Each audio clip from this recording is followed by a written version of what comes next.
Hi, folks. This is Rick Doc Walker, the DOC. This is John Kime, and you're listening to the Mess Hall with Rally Captain and Tailgate Ted. What's going on, everybody? It's your boy Tailgate Ted back in the Mess Hall, my man Rally Captain. Ooh, Ted. We've got a new week on our hands, brother. And I'm ready. Let's get it. We do, man. It's an exciting week, and you and I were chatting in Chicago, and I know a lot of people say this. It's not about who you play. It's about when you play them. And we'll be going back and forth with a bunch of fans on social media, back and forth, you and me. And a lot of people would have chalked this game to the Packers as an immediate L when the schedule came out. I know when I did my schedule review of Fox 5, I had us at an L, but we'll jump into it here in this episode on maybe why some things are changing. No, definitely, bro. Definitely. That's why I'm showing all 32 right now. I hear you, man. I hear you. And we would be remiss if we didn't thank our friends from Woodbridge Collectibles for sponsoring this episode. You know, those guys helped us out in Chicago. There was a guy that won, actually one of the guys that was on my flight, won that D Hall jersey.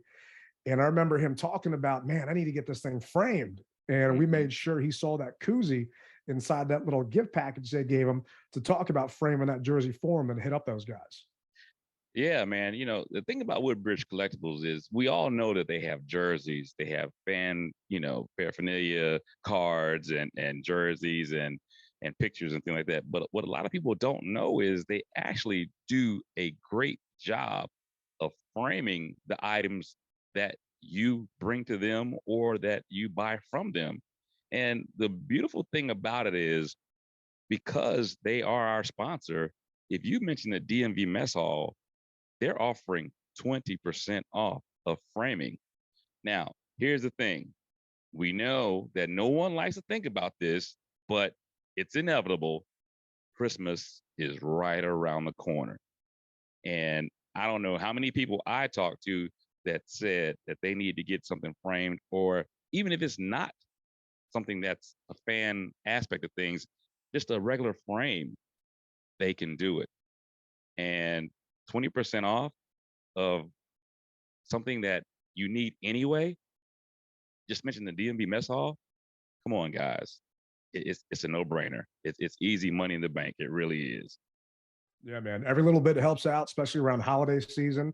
So like Rally said, it doesn't have to be a jersey, doesn't have to be a picture of, maybe Clinton Portis that you're going to get taken care of and autographed at their next signing down in Bob Beach. It can be a picture of you and your family, you and your dog, whatever it may be. Hit those guys up, woodbridgecollectibles.com, let them know. And, my Sean Taylor jersey is one of my most prized possessions I've got, memorabilia-wise and just as a fan. And I trusted them to frame that thing for me. And I'm damn glad I did because they did an amazing job. And I know they'll do the same thing with your guys' stuff. So whatever it may be, make sure you hit those guys up, get that discount code, support them. They support us. And we really appreciate y'all giving them a look. Oh, definitely, definitely. And once again, it's woodbridgecollectibles.com to be able to, you guys will be able to go on their website and you will be able to actually see their work in real time. Because a lot of times, let's face it, I don't know about you, Ted, but I like to touch, I like to see, I like to feel.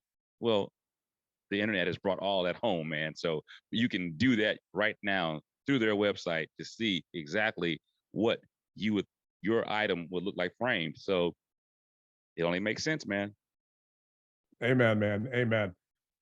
Really appreciate those guys. And we want to dive right into it. So there's been a lot going on, which I'm assuming everyone knows if you watch or listen to the show. Dan Snyder had basically got himself thrown under the bus by Jim Irsay. And ESPN article that came out last week, Jim Irsay basically said that he thinks there's merit to remove Dan Snyder as owner. All of this right now is great for people that want Dan removed. I'm not saying that Rally and I are either way on that. All I'm saying is, from my standpoint, I am just leaving it as is until the results of the Mary Jo White investigation come out. I'm tired of non-football stuff getting in the way of us being fans, of me enjoying the team. and there's an ongoing investigation. And Roger Goodell himself said that there's no reason for speculation until that comes out. So until that Mary Jo White report hits and we actually know what's going on here, at least from my standpoint in the mess hall, just going to leave it at that. I want to talk football. I want to talk X's and O's. I want to talk about being a fan. I want to talk about tailgating. I want to talk about rallies. And that's just how I'm going to handle that from that standpoint. But I didn't want to not address it because it is top of mind right now and in the headlines. Yeah, man. And I'm with you. You know, the deal is this: what's going to happen is going to happen. It's inevitable. All right. So just hold on to your pants. Don't get it, you know what, in a bunch. Just relax. Let it go. Because realistically, do you have any control over it? Nope. So the chips are going to fall how they may. Somebody's going to be happy. Somebody's going to be mad. That's just how life is. Moving on. Yeah. Amen, man. And I just want to make sure that we talked about that real quick. But moving on, we're on to another week. We got the Packers and another quarterback. So wounded Packers. Carson fractured his ring finger. We talked about it on our last episode. Those of you that haven't listened to it, go back to our Bears recap. And he got surgery. He stayed out in LA and actually underwent surgery, and he's already started his rehab. So this was Ron Rivera talking yesterday about Carson and that surgery. Just if you can fill us in on Carson Wentz and just what's going on with him to start with. For the most part, he did have surgery yesterday on his right hand. He's going to be in LA for a couple of days. He's been doing rehab already, and we'll get a little bit more update by the end of this week as far as he's concerned. And then obviously Taylor will be going. Yep, Taylor will start. He'll be backed up by Sam. And then with Taylor, what kind of spark can he provide? Do you feel like he can, maybe because of some of the skill sets he has? Well, I think because of the familiarity and the things that we do, it'll be an easy transition for us. I think with Taylor too, there is always that ability to run the ball. He's got a little bit of that in him. So it'll be interesting, because the things that we'll do, we'll most certainly do will match his skill set. So none of this is new information. And, we all understand that it's Heinicke's game to play. One thing that did happen is the Commanders decided to pick up Jake Fromm. And this is actually Rivera talking about that and why. Is the IR decision coming later this week? Is that influenced by? That's influenced by the next few days. That's why, he stayed. The doctors wanted him to stay, obviously, just so he could start the rehab process, and then we'll get an assessment as to where he is at the end of the week. And can you tell us what led you guys to Jake as the new third quarterback? He's a guy that we've seen. We know a little bit about him. He was in a pretty good system when he was up in Buffalo, so he's a guy that we feel that, if we ever got into an extreme emergency, he's a guy we believe could learn very quickly. So Washington fans might remember Fromm. We played him last season in Week 18 when we played the Giants. So He was a fifth-round pick by the Bills in 2020. He got cut. The Giants actually signed him in November of 21 after Daniel Jones had a season-ending neck injury.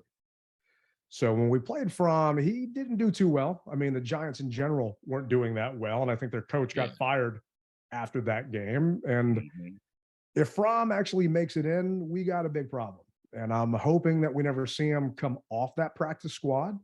But he's basically in an emergency quarterback that they decided to add. And I know we said in the previous pod we weren't going to talk about practice squad players, but this is kind of an important practice squad guy that, I don't want to say Heinicke could go down and Fromm could get elevated up to 2, but being realistic, Heinicke does have a propensity for getting hurt, and he does like to run around and scramble. So he is one hit away from Howell coming in and Fromm stepping in to that other spot. So we'll see what happens. Well, hell, any football player is one hit away. But that brings up a good point that you made, Ted, because if you remember, and if our loyal listeners remember, I had a question before we ended our last show. And I said I was going to wait until this show to bring it up. So without further ado, my question was, and it got answered, because I was going to say, okay, so hypothetically, you know, we don't want anything to happen to Heinicke, but if something did, and then how was the backup? Obviously, who was our third quarterback? And you said Logan. Well, he is then, technically, and I got you. So, yeah. But then I said, well, wait a minute. We know that Logan technically hasn't been a go. So because of that, who would that quarterback be? And my question was going to be, would it be Fields, because he played quarterback and transitioned to tight end?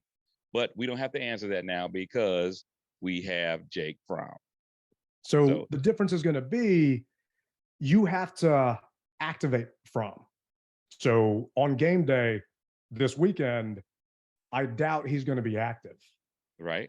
So because he's not part of those active players, we would have to wait and see what happens in another game the week after when we play Indy.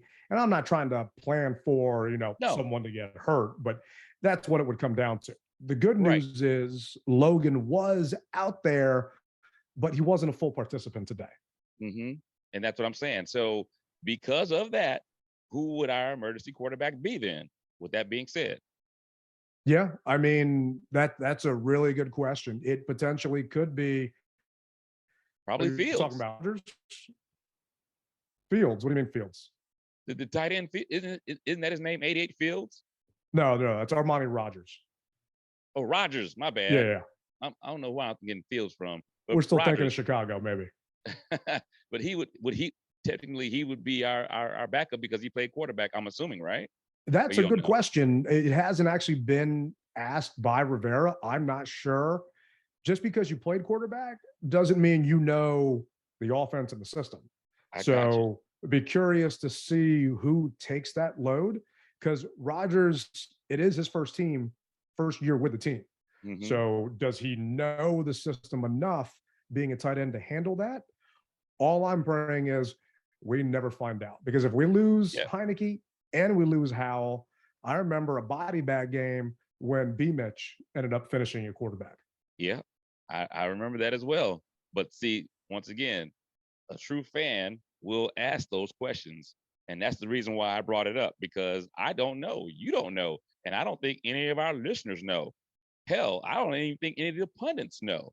So it's something that for you guys, the junkies, or any of you other, hosts, bigger radio shows that are listening that have access to the coach, ask them for the DMV Mess Hall, please. Yeah, it was actually funny because on Heinicke's press conference today, he was talking about how in a huddle, J.D. McKissick finishes calling the plays for Heinicke sometimes, because J.D. knows the offense that well. Wow. And Heinicke said if J.D. could actually throw, he could be quarterback too. But I don't know if that was a little dig at J.D. having a worse arm than Taylor.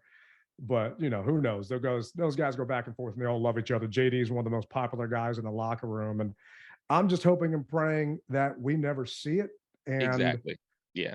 We made a comment as to why Taylor should be starting over Howell last episode. And this is actually Ron talking about why that's going to happen. Is there any consideration to going with Sam to maybe see what he brought, or was the focus stick with Taylor? No, the focus is Taylor. I mean, we're still in a good situation, still early in the year.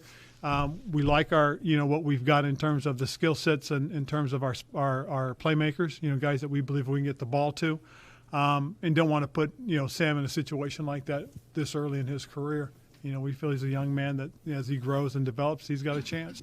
Can you elaborate on where Sam's at, just in terms of his development? Well, I think Sam is still learning in terms of what we do and how we do it. And how we do it is, that's the part that you've got to get familiar with. There's, how we go through the progressions, stuff like that is all about learning and understanding and feeling in terms of knowing what to do in the offense itself.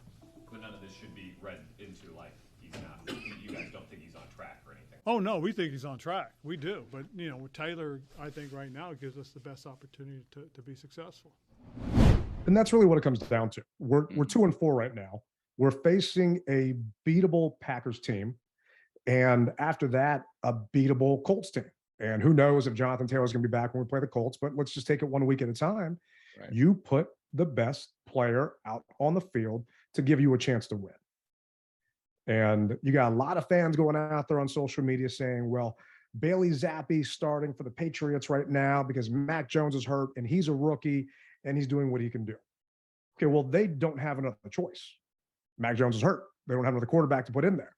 We have another choice in Heinicke. And I still don't think we're a playoff team, but I still want to see competitive football. And if Heinicke gives us the best chance as fans and for those other players on that team to play competitive football, then he's the right choice. Yeah, I totally agree with you. And so we're riding with Heinicke, man. That's just how it is. You know, our fans, I tell you though, that we're so fickle, and I understand why we are the way that we are. Some people, like you said, you know, when Wentz wasn't doing too well, they said put Heinicke in. Now that they're saying, well, Heinicke's in, now they're saying, well, maybe we should go to Howell. Hey, look, you can't have it, your cake and eat it too, all right? Even though I know that's you have your cake so that you can eat it. But for all intents and purposes, we're riding with Heinicke right now, and we're going to keep it that way. And we're not going to wish anything bad upon it. So we're just going to roll with it. So let's do what we got to do. Squeak out this dub at FedEx Field Sunday. That's what I want, man. That's what I'm right there with you, man. And I think we're still going to get to see Howell this year. I think maybe towards December, latter part of the season, we'll get a chance to see what that kid's got, because it is a strong quarterback class coming out in this upcoming draft. So depending on what happens, it would be nice to find out if Howell is potentially someone we could ride with. But questions about next season, questions about the draft, it's too early. There's still a lot of football left at 2-4. The next 4 games is really going to dictate what happens. And Carson's going to miss the next 4 to 6 weeks. Mm-hmm. So these next 4 to 6 weeks where Carson's out is really going to dictate what goes on. And I don't want to look ahead, but we've got the Packers, we got the Colts, we've got the Vikings and the Eagles. Mm-hmm. So we could potentially go 2-2 during that stretch, or maybe 3-1 during that stretch. I don't see us going 4-0 during that stretch unless something really happens to the Eagles. You never know. But I'm putting it now. We're not beating the Eagles Monday night in Philly. I'm just saying. I'm sorry. You never know. You never know, but I'm willing to take a bet with anybody out there, any of our listeners. Straight up, we are not beating the Eagles Monday night in Philly, assuming that Jalen Hurts is playing that game. And one thing that you can say about the rally, Captain, is I paid my bet. You did. Chicago. I got my beer. Yes, I appreciate that. I do appreciate that. And hopefully a player that will be coming back soon is Chase Young. So Chase is meeting with Dr. Andrews later this week to see if it's time to potentially start his clock. Mm-hmm. And starting his clock means if they activate him, then they've got 21 days to move him to that roster. If they take him off of that IR list. Hasn't happened yet, so we're not going to see him this week. But hey, we could get him back to help shut down Jalen for that Monday night game in Philly. Who knows? Or maybe to shut down Kirk when he tries to come back here in the FedEx and make us understand why he didn't sign with us. But someone who I'm hoping comes back this week is Jahan. He was participating in individual drills today. And for those that are wondering, it's Wednesday the 19th at 4 p.m. He did not participate in team drills, but it's a step in the right direction. Oh, yeah, definitely is, man. And we need him, but we want him at 100%, just like Chase. And we want Chase at 100%. And I initially said I don't expect to see Chase. And this is just the rally captain's view. No one else's. I'm not in cahoots with Dr. Andrews or anything like that. But I already said Halloween. So sometime around Halloween is what we will see Chase. So we are pretty much on par with my, Holiday Inn Express MD diagnosis. So we're gonna see what happens, man. And if he's ready, hey, man, we need all the help we can get. But I gotta tell you, man, since we're talking about that, I am pretty psyched with our defense, the way they've been playing. They've done a total 180 from what I can see from the the first, 4 games. They really have. So I'm liking what I'm seeing, and it looks like they are really playing, 11 as one, and I like that. I mean, we've got some ways to go still, but I like the fact that what these guys are playing together, man. They really are, and you can tell that it's a brotherhood amongst those guys. Not saying that what was going on early on, but fact is, right now, those guys are playing together, and I like what I see. They definitely are. And that defensive line has stepped up big time. Mm-hmm. So, I'm excited to see what they can do, because I went back and I watched all the Packers losses and I watched their win. And their offensive line is not the same offensive line that we're used to seeing protect Aaron Rodgers. Right. And I think it was, I'm probably going to butcher his name, but Quinnen Williams for the Jets had a heck of a game last week. I mean, he basically took that defensive line over and was in Rodgers' face all day long. And he also had a blocked field goal. I mean, the guy was a wreck. Wow. And it's exciting to see, because it's not the same Packers team that we played last year in Lambeau. It's not the same Packers team that beat us in FedEx a couple of years ago for the playoff game and the wild card. So we do have a shot. And according to the NFL, from a power ranking perspective, they have dropped. So we, for the Commanders, we were 30th last week. We beat the Bears. Right. Where do you think we ended up this week? We were 30th before. We were 30th before. And we beat the Bears. Oh, okay. And 29. I can tell you where the Bears are. Just so you know, the Bears are actually 29th. Uh-oh. That doesn't leave me much wiggle room, Ted. Well, because 29 was going to be my guess. We stayed the same, I think.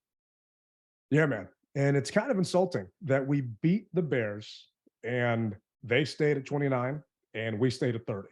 But it's how we beat them, though, Ted. I mean, a win's a win. I get it. It is. I understand it's how we beat them. And if you go back and look at that Packers and Jets game, if you look at the box score and you didn't actually watch the game, it's kind of misleading on how the Jets ended up winning that game. I mean, you had a blocked punt, you had a blocked field goal in there. I mean, special teams was huge in that game. But we beat them. Yeah, it was a muff punt and it was a goal line catch that he didn't exactly have control over, but we still beat him. And I think it's insulting. And if I'm Rivera, and he likes to do his whole David versus Goliath bit from last year, throwing the stone at the board and everything else, I'm putting up that clipping of you're being disrespected. And it's saying the Commanders didn't play particularly well on Thursday night. Well, you know what? No one plays well on Thursday night. It's not just a Commanders thing. It's not just a Bears thing.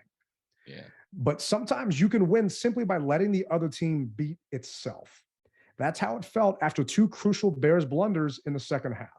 A muffed punt and a goal line bobble allowed Washington to escape Soldier Field with a 12-7 win.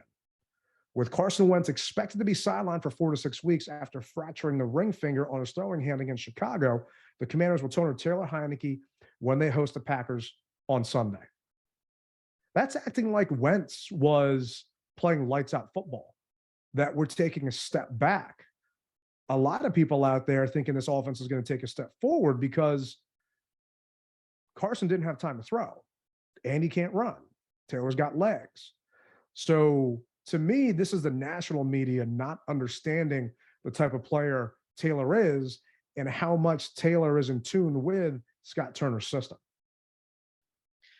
And I feel as though he has better pocket awareness, because one thing that I have seen, and this is no secret, everyone's seen it, when that pocket starts to collapse or starts to shift to the left or to the right, he knows how to step up and take off if he needs to, or roll out. And I'm hoping that they aren't forcing so-called their system on Taylor. I'm hoping that they change it up just a little bit for him to help him with his strengths. That's what I'm hoping for. And come on, guys, you get paid millions of dollars to be able to do that. We as fans don't. And if we can see it, you should be able to see it. Don't be such a hard butt and want to just do things your way because you're the coach. Change it up a little bit. All right. It's called life. The good news is we had a mini bye week. Yep. And Taylor was joking at his press conference today. And Carson told Taylor after that Bears game, I think I cracked my finger. Taylor said, don't tell me that, man. I was going to go to North Carolina to go play some golf this weekend. So, that gave Heinicke some extra time to prepare. It gave him some extra time to get in the film room and to get his head right and to understand that, hey, next man up, it's me now. It's going to be you going up against Green Bay. And I'm not sure people remember, he grew up a Packers fan. Him and his dad were massive Brett Favre fans. They loved the Packers. One of his last memories with his dad is watching that Packers Super Bowl. So he's going to have some extra motivation because he's getting his job back. And granted, it's due to injury, but also because he's getting to play the Packers. And I'd say on his home turf, I don't think it's going to be a home game for us this week. I think we're going to be getting flooded by Green Bay just because of everything I'm seeing from a tailgate perspective and knowing that just fans aren't coming out. But we are playing here and he doesn't have to worry about traveling. And it's going to be interesting because we did play them last year and he had a decent game. We ended up still losing that game, but we had a decent game last year. Well, one of the things that kind of makes me go, is have you looked at the weather report? I think there's like a 45% chance of rain on Sunday. Stray showers. Yeah, it's not. Yeah, it's not going to be heavy rain. It's just going to be intermittent stray showers just because of the whole cancer thing I'm doing this weekend. Oh, yeah, I'm keeping my eyes on all that. And I'm hearing it's going to be more towards the evening, not during the day. Okay. So, and really, if it does rain, that's even better for us. The Packers are not good against the run. And we'll jump into that here in a minute. But from a power ranking, the Packers were 8th last week. They have 2 losses in a row, one to the Giants the week before in London and one to the Jets this past week. Where do you think they rank on that NFL.com list?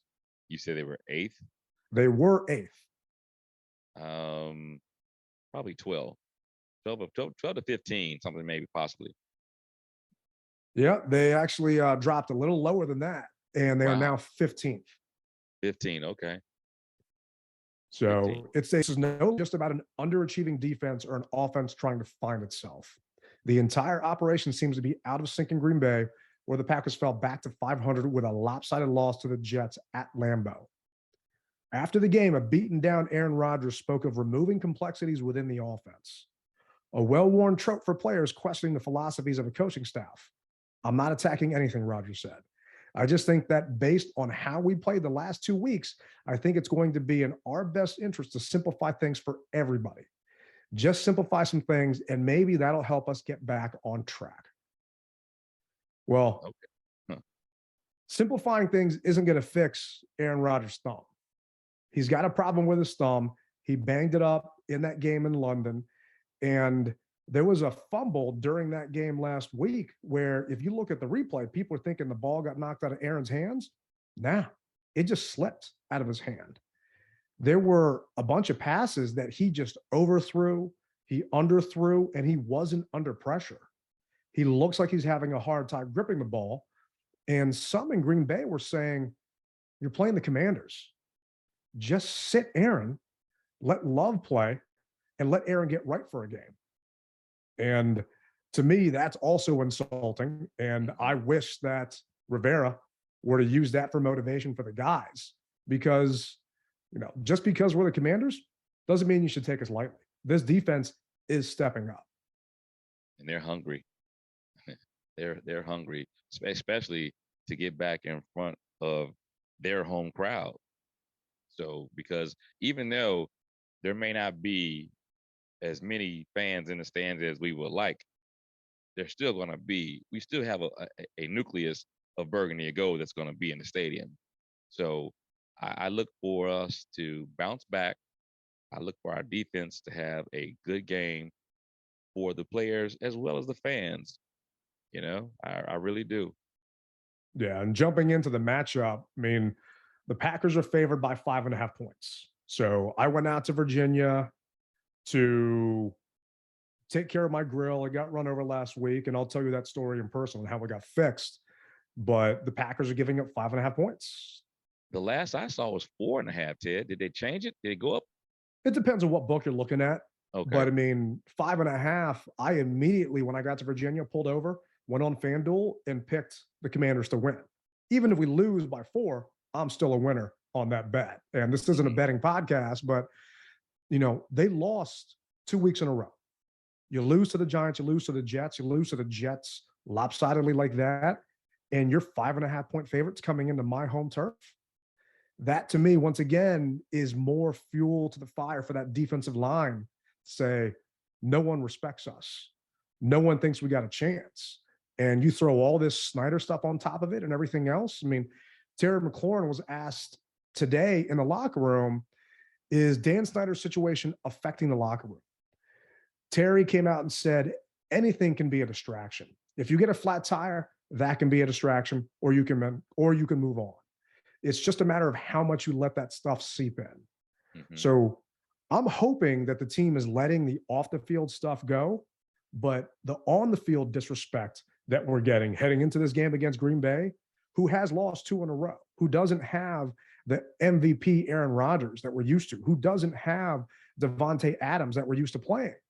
I'm hoping that this pisses the guys off enough to ball out on Sunday, to make sure that we don't have another ugly game like we had, especially coming off this mini bye week like we did against the Bears. Yeah.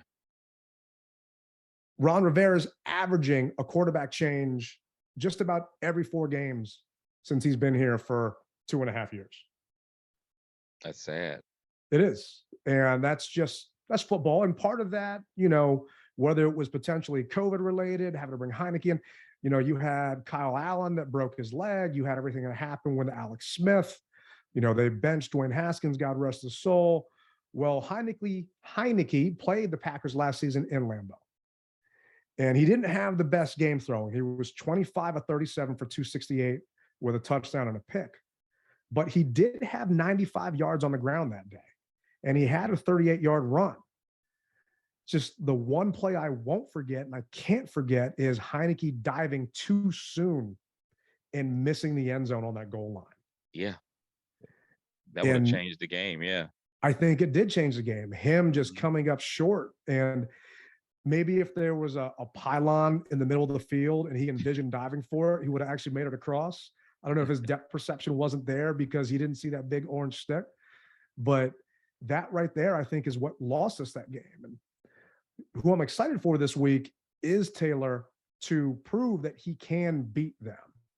And Terry, because Terry went for 7 catches for $122 and a touch. And Terry hasn't had a good season so far after signing that big contract. And yeah, part of that's because we got more weapons. And he just doesn't have that rapport with Carson. Well, we know he's got one with Heinicke. Can they actually work on it this week heading Green Bay coming here? Oh, there's no doubt in my mind that they're working on it. There's no doubt in my mind that he's looking at McKissick coming out of the backfield. There's no doubt in my mind, Ted. Come on, bro. This right here is just like butter on bread, man. It's a natural fit. It just is. I think that I said earlier last week or earlier in the week on our podcast that I think that initially he's going to come out flat. That's due to the excitement, due to everything, he's going to come out flat. But I think that give me the second to the end of the second to the beginning of the third, we're going to see a totally different Heinicke. I honestly believe that. Once the jitters get out of his system, I think he's going to be all right. And to me, that's where Scott Turner has to call a good game plan. Mm-hmm. The Packers are 27th against the run. They're giving up 135 yards on the ground and averaging about 5 yards per rush. And we know that our running back room is finally healthy. B-Rob's going to be back there. AG is going to be back there. And don't forget about JD on a couple of draws and some nice, well-run plays there. So if we get a chance, they are vulnerable. And this is one thing that I saw watching that Jets game. It was, I think, a half a quarter to go. The Jets had 4 straight runs of 12 yards, 12 yards, 25 yards, and 8 yards. 4 straight plays. You knew the Jets were running the ball. They're trying to kill clock. They were up by 2 scores, and the Packers couldn't stop them. They were stacking the box, and they could not stop them from running that ball. So if we can get the run game going, Taylor is a play action pass type of quarterback. It's going to do nothing but open up that secondary and suck in those linebackers and those safeties to give Taylor a chance to hit Terry, to go over the top. Because if that can happen, we can control that line of scrimmage and control this game. We really got a shot, because the Packers are not the same juggernaut offense that we're used to. Yeah. Yeah. Do we have any word on Preston Smith? What in regards to Preston? Is he healthy? Will he be playing in this game? I don't know. I'm trying to look it up to see if he's healthy or whatever have you, because I really haven't even heard his name called a lot this year. He's not hurt. Yeah, he's not on their injury report. The one person that is on their injury report that I don't want to say I'm happy about, but it is Randall Cobb is not going to be playing. So, that's going to be huge for us. But from a defensive perspective, they're just not doing as well this year. And I don't know why that's the case, and I'm probably jinxing myself. I'm not worried about their defense versus our offense. I think our offense is going to do what it needs to do to keep us in this game. I am more so concerned about what our defense is going to do against Aaron. And let me explain that, because yes, it's not the same Aaron Rodgers. Yes, he doesn't have his receiving core he's used to. Cobb's not going to be there, but they still got Lazard, and Lazard is still a heck of a player and had some nice deep catches. And how many times did we get a 12 men on the field penalty last week? Twice. That's Aaron's specialty. And they like to alternate in different player groups, knowing that the defense is going to have to shuffle and getting guys back and forth. So even though he might not have that arm strength like he used to, because he just can't grip that ball right this second, he still has his head, and it's still Aaron. The Packers are averaging 17 points a game. They've scored 107 points in 6 games this season. That's actually their fewest in any 6-game span with Rodgers as their starting quarterback. So their offense is struggling. And I saw a stat earlier. They haven't invested in a first-round pick in the offense since signing Love, that backup quarterback. They haven't signed a big-name free agent either on offense. So there's really no one on there from a free agent perspective. It's all homegrown rookie talent that you're relying on. And those other guys he's got, they're not stepping up. So our secondary has a chance to shut down this receiving core, because there's no real receiver other than Lazard that scares you. Come on, Wild Goose. I'm hoping Wild Goose steps up, man. But you know who I'm hoping steps up more is Jamin, because the Packers run a ton of RPO. And listeners that don't know, that's a run pass option. And when Rodgers is talking about simplifying things, I was going over and doing some research for the show. In 2019, they ran RPO 11% of the time. It went up to almost 18% of the time in 2020. And now in 22, they're running RPO 27% of the time. And there was a Packers beat reporter that actually had a film session he broke down for 25 minutes online. And it was very interesting. The guy's name is Dusty Evely. I'm probably pronouncing that wrong, but he broke down every Rodgers snap when they're running RPO, and he can see that Aaron is making his read pre-snap. He knows where he's going pre-snap. So if this guy's seeing it, and you've got other analysts out there seeing it, that to me is just fuel, hopefully, that Jack Del Rio is seeing it and that our defense is seeing it. And the reason why that's key is from a defense, you can dictate what the Packers do.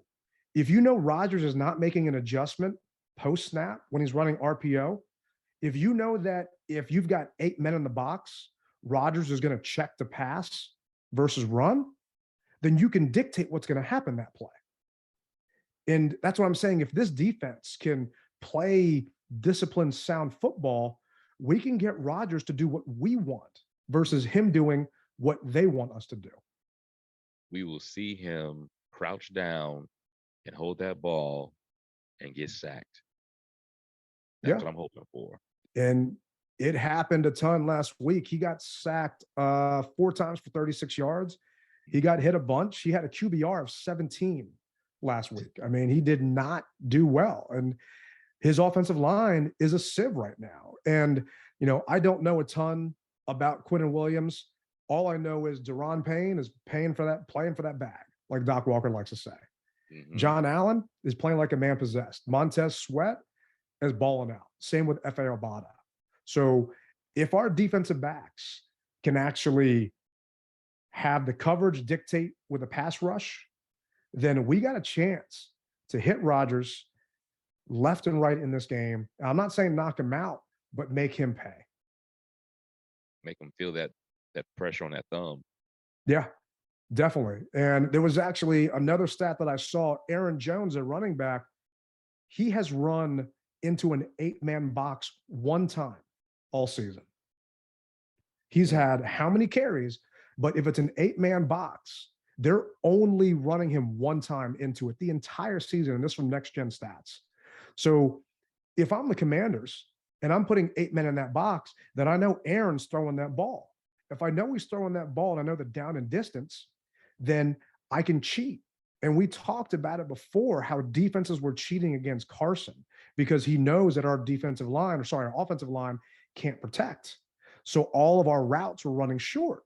And this is actually one of the things that the Giants did to Aaron in their game in London. It was a 4th and 2.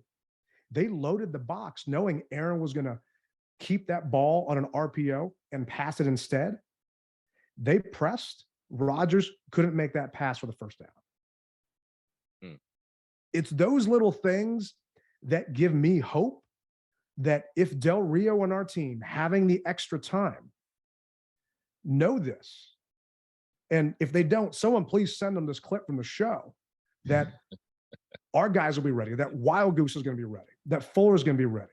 I know St. Juice is going to be ready, but that our defense is going to be good to go because we've got a shot to really take these guys out, man. Well, as I said on the Fox pregame show, we can make this work, right? We can. And I'm not trying to talk myself into a win. There have been times in the past where I'm trying to, go out on a limb and find things. Just after watching the games, they're not the same Packers that used to beat us and used to be a contender. I'm not saying that they're not a contender, that they're not going to make the playoffs. But right now, when we're facing them this week, they're not as big a hill to climb as we thought it was week 1 or when the schedule came out. Yeah, they are almost at one of their lowest points. But like you said, that doesn't matter because sometimes with us, you can have teams at the lowest point, and then all of a sudden, they're like a Hall of Fame team. So we want to keep them at their lowest point. Yeah, and it's Aaron Rodgers. The guy's an MVP. The guy's a Hall of Famer. Think about him what you want in the playoffs, but it's still Aaron freaking Rodgers. And we just can't let him get in those guys' heads. And we asked for some questions online. We got a couple here. This one's from Steve saying that I bet the O-line will magically look better because Heinicke will get the ball out on time to the right receiver. Says Taylor Heinicke drives in time of possession. Long Taylor Heinicke drives in time of possession means we win. And I'm right there with you because Heinicke doesn't have those quick hitting plays like we saw Carson throw to Diami. So it's going to be longer, more methodical drives unless we can get a couple of gashes in the running game. But We do have a shot to get this dub, Steve, and I appreciate you chiming in, man. Thank you. What's your key? What do you think we have to do, Rally, for us to actually pull this out? I think based upon everything that we've talked about, we've got to run the ball, and our front offensive linemen have got to block. I mean, that's what it's going to boil down to, and no penalties or trying to play penalty-free ball / mistake-free ball. That's what's going to be needed. And from the first game, I'm going to continue preaching it until they do it. 4 quarters of total football. Not a half, not 3, but 4 total quarters. And we will be victorious, bro. We've got everything we need right in front of our face. Just get it done. Yeah, I'm right there with you. And Robbie Pugh chimed in on the text line. Commanders will win this game by our D-line putting pressure on A-Rod for 4 quarters. Take command. He's saying 21-17 win. And I'm right there with you, Robbie. If our D-line can control the line of scrimmage and shut down that run, and the thing is, a run pass option in RPO is a longer developing play. His offensive line has not been giving him a ton of time. And as Commanders fans, we know what that looks like because Carson hasn't had a ton of time. Nah. So if that D-line can continually put pressure on him, you'll see a frustrated Aaron Rodgers. And if you're not going to be at the game, I'm sure they're going to zoom in on his face on the sideline. And Brady went off on his offensive line last week when they lost to the Steelers. I can see Aaron doing the same thing this week if our D-line does take command of that line of scrimmage. Our fingers are crossed. We got Alex Abate chiming in, and Alex said, we can definitely win the game. Our defense plays the same way. Let Heinicke mix up the game. Bootlegs, read options, trick plays. I believe we'll win by 10. I listened to the recent podcast. I'd have to disagree on Tailgate Ted's opinions. Heinicke is more explosive, which opens up the playbook. Then we can learn on the run. Then we can lean on the run more too. Ted is downplaying in Heinicke's ability. And Alex, I appreciate you chiming in. The thing out there on Twitter, and I was going back and forth with JP, which Taylor are we going to see? Are we going to see the Taylor that extends plays with his legs, or the Taylor that wants to be a pocket passer because he went out to that camp in California and worked on his arm strength? That, to me, is the question. I think 2 things are going to dictate that. The first is the play by the offensive line. The second is him getting hit. So if the play by the offensive line isn't good, you're going to see that mobile quarterback. If he gets hit, you're going to see once again mobile quarterback. If the offensive line holds up, then I can see that pocket. But we know that's not really realistically his strong suit, playing from the pocket. So like Alex said, Scott, mix it up, man. This guy can pretty much roll to his left and right and kind of somewhat even throw on the run. So I'm going to disagree with you on the run part, throwing on the run part. He's got bad mechanics and his ball sails if he's not set. That's one of Heinicke's knocks, is you can move the pocket, but if he is trying to throw and not actually set properly, he needs his entire body mechanic to get the ball where it has to go. And that's why he went to California and met with the same throwing coach that Carson has, because he wanted to work on his mechanics. Okay. Well, then I'll go back and I will say, put him on the run out in space so he can stop and get himself set and throw the ball. Yeah, they've got to move the pocket. They've got to do different things like that. Yeah. And they've got to just get him out of there. But part of his knock when he misses high, and this was a stat that came out last season, McLaurin led the league in contested catches. Well, a lot of that was because Heinicke was throwing balls up in the air that Terry had to come back for that were contested throws. Yeah, he's got to sail him. He can't throw it on a rope. Yeah.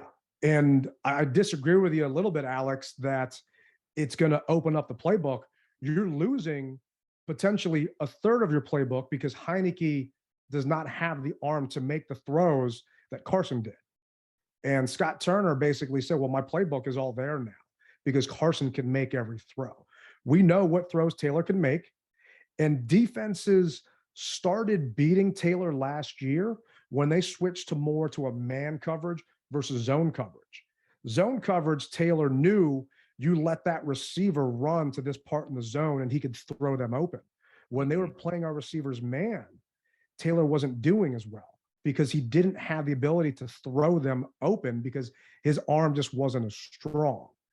So what you get with his legs and extending plays, it's one thing. You just hope your offensive line can give those receivers time to adjust and get open at the same time.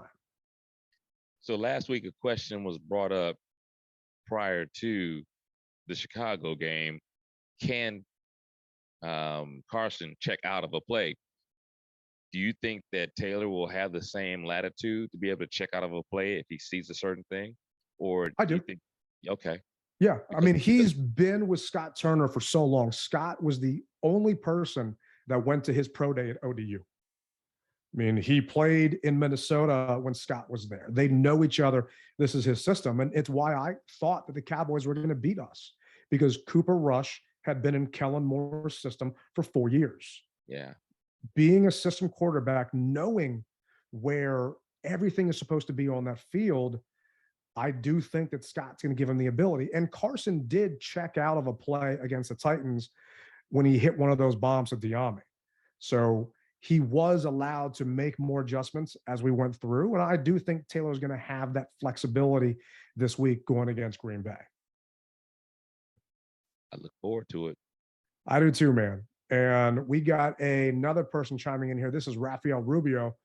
Rafael said, this is not the same old Commanders. We get this win easy. I love everybody's optimism, man. Easy. Yeah, easy. Ooh, I'm not going to, Rafael, hey, bro, I love you, but it's the NFL, baby. Nothing's going to be easy. No. And he also put here, the Jets are not the same team last year. And look who they won last week, dipping in some real cheese dip. It's nacho time on this Sunday with some jalapenos. Oh, boy. Hot going in, hot going out. Look out, boy. You're making me hungry, man. I appreciate the text in there, Raphael. For anyone else that wants to chime in, you can leave us a voicemail or a text at 202-677-5860. Guys, we really appreciate you helping us steer the show and getting everyone else's feedback on how they think we're going to win this week. And that's also what scares me, man. It really is, because everyone, at least that wears burgundy and gold, is picking us to beat the Packers. Well, for once in our lives, we can say that we're together on something. That is true. That is definitely true. May not agree where the stadium should go, but yeah. I've got a good feeling about this game. I don't want to say terrified. I'm scared because my heart is telling me, man, we can do this. We can pull this out. Mm-hmm. My head is saying it's Aaron freaking Rodgers, and he's on a 2-game losing streak. And Matt LaFleur is a better coach than Ron Rivera. Aaron Rodgers is a better quarterback than Taylor Heinicke. It's the other pieces. We've got better receivers than they do. We've got a better defensive line than they do. Both of our offensive lines are trash. So which piece are we going to win over? We've got a better running game, you think. But I don't know, man. I'm a little bit terrified of this matchup just because of that. We've got a better running game if our offensive line block the way that they need to, in the way that we've seen them be able to in spurts. How's that? See, those spurts are maybe one play here and 2 plays there. That's the part that, I'm still concerned. We still have a banged up O-line. We still have sieves up the middle. You still don't have Sam Cosmi coming back. And they asked Rivera today, what do you think about putting Cosmi in at guard and moving Charles out to tackle and trying to have your best 5 guys blocking on that line? And he said, we're still trying to get Sam back when he's playing with that club on his hand. So I don't know what we're going to get. I do know that if we're going to win and beat the Packers, like you said, we've got to play 4 quarters of ball. We cannot play against ourselves. We got to play sound football. And these guys love Taylor.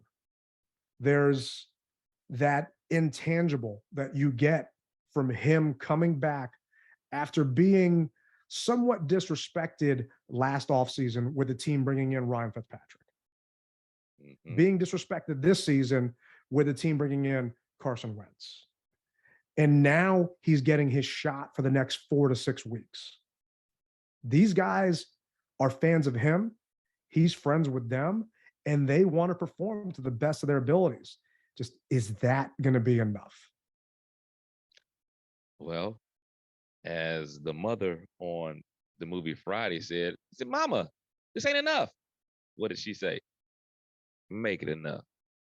So there you have it. Make it enough. Yeah.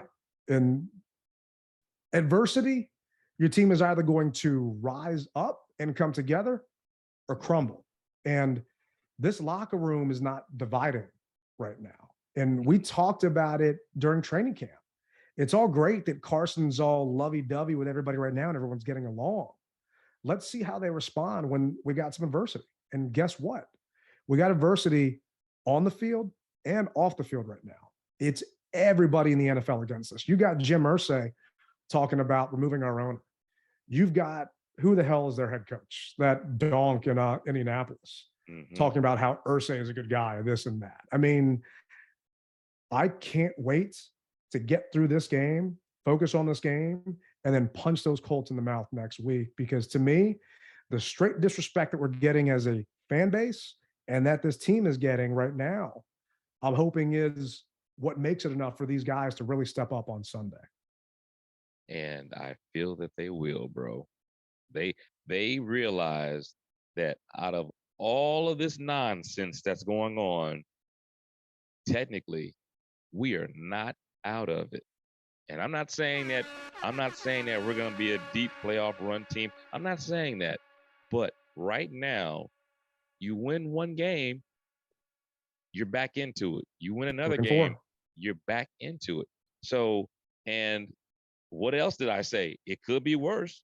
A lot of people are dogging us out. I get it. But the fact is, there are some teams who've only won one game. So it could be worse. We at least have 2 in our W column. And it's time to get all that white noise, filter all that noise out with the owner and the Colts and whatever have you. This is Green Bay. Filter all that crap out and play dominant football. Yeah. Amen, man.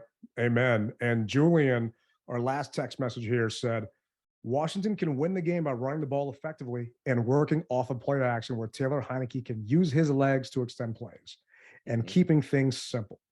Defensively, send a lot of blitzes and make receivers not named Randall Cobb beat us and not allow runners. Those beasts in Green Bay to get going, or Rodgers to have time to make big plays. If we can shut down the run game and control possession, we should win. And good news is Cobb's got an ankle injury. He ain't going to be playing. We don't got to worry about facing him. So if we can shut down Lazard and keep those no-name guys off the actual stat sheet, we've got a good chance.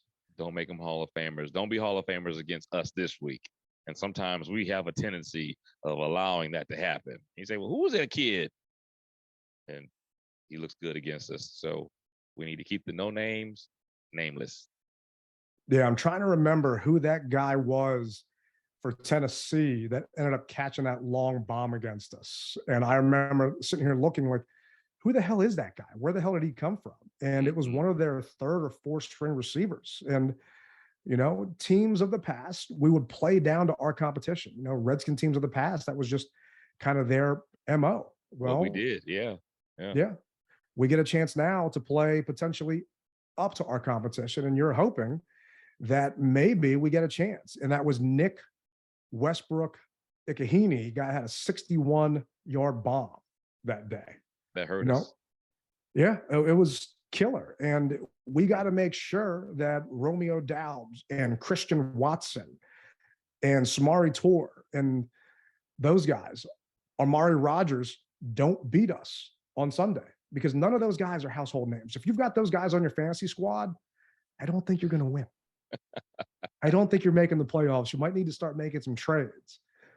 If you got Alan Lazard, then yeah, you probably got a somewhat decent team. But who is your Woodbridge Collectibles signature player this week that has to perform to make sure you and me and the rest of Burgundy and Gold walks out smiling on Sunday? Well, it's too easy to say Taylor Heinicke, so that's not who it is. It's Terry McLaurin. And I say Terry McLaurin because one thing that we do know is that there's going to be some off-scripted plays that Taylor's going to produce. And one thing that Terry can do is get open on those off-scripted plays. So once that happens and hypothetically the play breaks down, I'm looking forward to seeing Terry make those catches that we know he can make and that he's done with the connection last year with Heinicke when he was pretty much the only option that we had. Yeah, I hear you. And that's definitely a good one. I mean, we mentioned earlier, Terry was 7 for $122 in the tutty.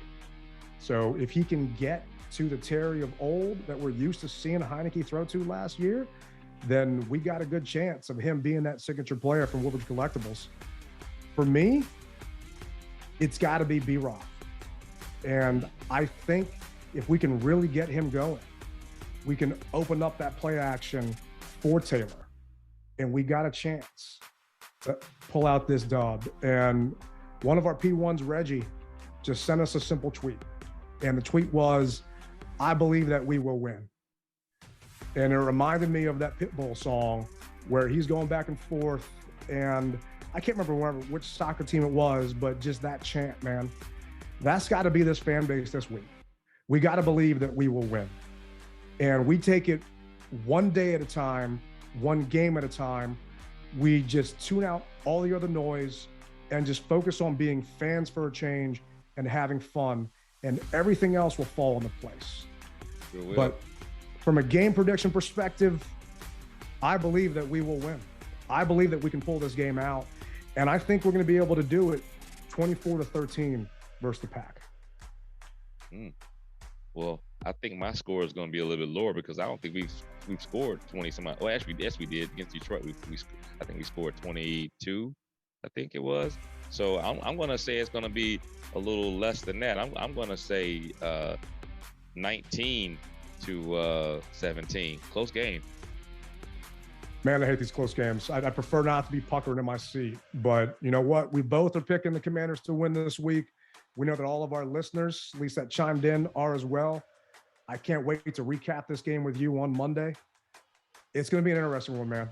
And I'm going to be out there doing something special for people with cancer. If you guys do get a chance to come out, I hope to see you out there at the tailgate, at the game. Make sure you find Rally and me.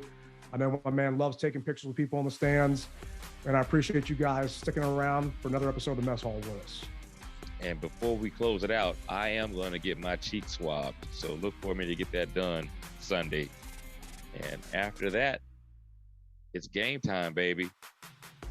Look here, guys. In closing, I always tell you, you could be anywhere in the world listening to whatever have you, but we appreciate you clicking the subscribe, the like, and tuning in to the DMV Mess Hall.